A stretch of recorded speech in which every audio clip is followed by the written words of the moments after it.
Verses 1-2. Jesus left the temple and was walking away when his disciples came up to him to call his attention to its buildings. "Do you see all these things?" he asked. "Truly I tell you, not one stone here will be left on another, every one will be thrown down." Explanation: Jesus predicts the destruction of the temple in Jerusalem, which was fulfilled in 70 AD when the Romans destroyed it. This statement shocked the disciples, as the temple was central to Jewish life. Verses 3. As Jesus was sitting on the Mount of Olives, the disciples came to him privately. "Tell us," they said, "when will this happen, and what will be the sign of your coming and of the end of the age?" Explanation: the disciples ask three questions. 1. When will the temple be destroyed? 2. What is the sign of Jesus' coming? 3.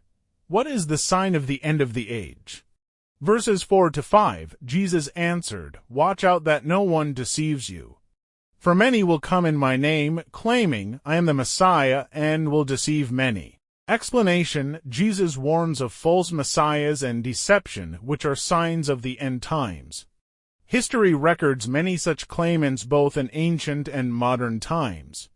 Verses 6-8, you will hear of wars and rumors of wars. Nation will rise against nation. There will be famines and earthquakes in various places. All these are the beginning of birth pains. Explanation: these are signs of global distress, but not yet the end. Birth pains suggest that these signs will increase in intensity as the end approaches. Verses 9-14.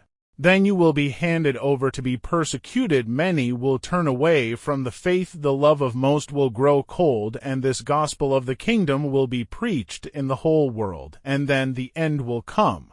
Explanation: Jesus foretells persecution, apostasy, and worldwide evangelism as further signs of the end. Verse 14 is often cited in missions as a goal for spreading the gospel globally. Verses 15-22. So, when you see standing in the holy place the abomination that causes desolation, spoken of through the prophet Daniel. Explanation: this refers to a profound act of sacrilege, likely echoing Daniel's prophecies. Some see this as fulfilled in 70 AD or as referring to a future Antichrist event. Verses 23-27, if anyone says to you, "Look, here is the Messiah," or "There he is," do not believe it. For as lightning that comes from the east is visible even in the west, so will be the coming of the Son of Man. Explanation: Jesus warns again against false Christs, emphasizing that his return will be unmistakable and visible to all. Verses 29-31. Immediately after the distress of those days the sun will be darkened, the stars will fall, then will appear the sign of the Son of Man in heaven, and he will send his angels, and they will gather his elect. Explanation: these apocalyptic signs lead to the visible return of Christ and the gathering of the faithful, often interpreted as the rapture or final resurrection. Verses 24-36. But about that day or no one knows, not even the angels in heaven, nor the Son, but only the Father. Explanation: no one can predict the exact time of Jesus' return, not even Jesus himself in his earthly ministry. This discourages date setting. Verses 40-44. Therefore keep watch, because you do not know on what day your Lord will come. The Son of Man will come at an hour when you do not expect him. Explanation: Jesus urges believers to stay vigilant and ready, since his coming will be unexpected. Now guys, let me tell you the uses of Matthew 24 verses in our daily life.